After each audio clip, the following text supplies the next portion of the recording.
আমাদের হিসাব গণনার জন্য আরবি, বাংলা, ইংরেজি সবগুলোতেই 12 মাস। সেই ধারাবাহিকতায় আরবি মাসেও শুরু হয় মহরম দিয়ে, ইংরেজি মাস শুরু হয় জানুয়ারি দিয়ে, আর বাংলা মাস শুরু হয় বৈশাখ মাস দিয়ে। যেটাকে আমরা বাংলা সালের যে প্রথম তারিখ পয়লা বৈশাখ বলে জানি, এটার বর্তমান সময়ে যেভাবে উদযাপন করা হয়, এই সম্পর্কের একটা ইতিহাস আছে। এর আগেও বাংলা সাল ছিল, তবে তখন এইভাবে উদযাপন করা হতো না। ভারতীয় উপমহাদেশে মুঘল সাম্রাজ্যের যে প্রতিষ্ঠাতা সম্রাট বাবর, এই মুঘল সাম্রাজ্যের যে বাদশাহ যারা ছিল ধারাবাহিকভাবে পর্যায়ক্রমে, সেই বাদশাদের একজন বাদশাহ ছিল হুমায়ুন, এই বাবরের ছেলে হুমায়ুন। এরপরে আরও বাদশাহ, সম্রাট আকবর, সম্রাট শাহজাহান, এরকম পর্যায়ক্রমে আরও অনেক বাদশাহ ছিল। এই ধারাবাহিকতায় দেখা যায় 1556 সাল, আজকে তো 2024 সাল না, 2026 সাল, আজকে 2026 সাল, 1556 সালের ফেব্রুয়ারি মাসের 14 তারিখ 13 বছর বয়সে সম্রাট আকবর দিল্লির সিংহাসনে বসেন। 13 বছর বয়সে দিল্লির সিংহাসনে বসেন 1556 সালের ফেব্রুয়ারি মাসের 14 তারিখে।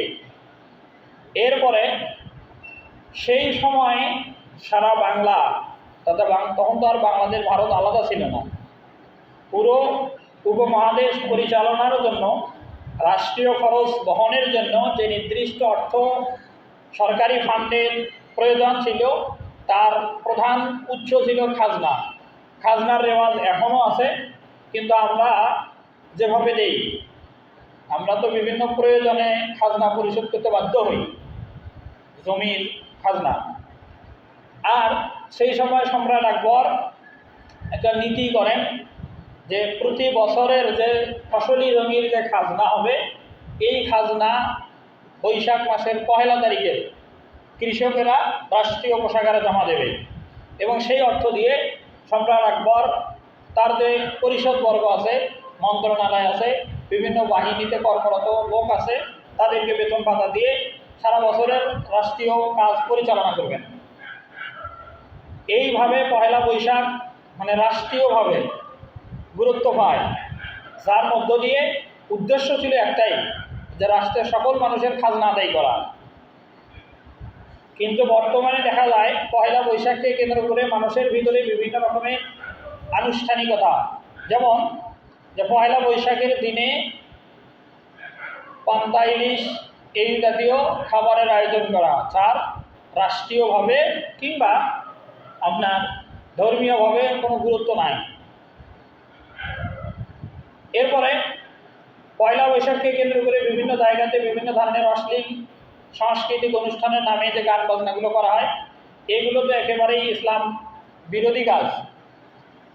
কোরআন মাজিদের সূরা লোকমানের 6 নম্বর আয়াত, এই আয়াতে আল্লাহ তাআলা বলছেন, ওয়ামিনান নাসি মাইয়াশরি নাফসাহু বিগয়র ওয়ামিনান নাসি মাইয়াশতারি লাহওয়াল হাদিস লিউদিল্লাহ সাবিলিল্লাহ বিগাইরি ইলমিন ওয়া ইয়াত্তাখিযাহা হুজুয়ান ফাবাশশিরহু বিআযাবিন আলীম।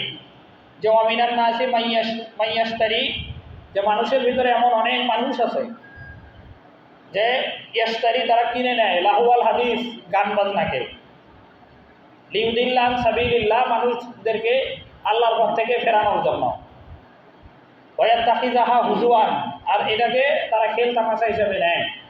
আল্লাহ তার নবীকে উপদেশ দিচ্ছেন, আদেশ করতেছেন এভাবে যে ফাবাশশিরহু, হে নবী আপনি এই মানুষদেরকে বলেন বা সুসংবাদ দেন, ফাবাশশিরহু বিআযাবিন আলীম, যে এদের জন্য যন্ত্রণাদায়ক বা কষ্টদায়ক শাস্তি আছে।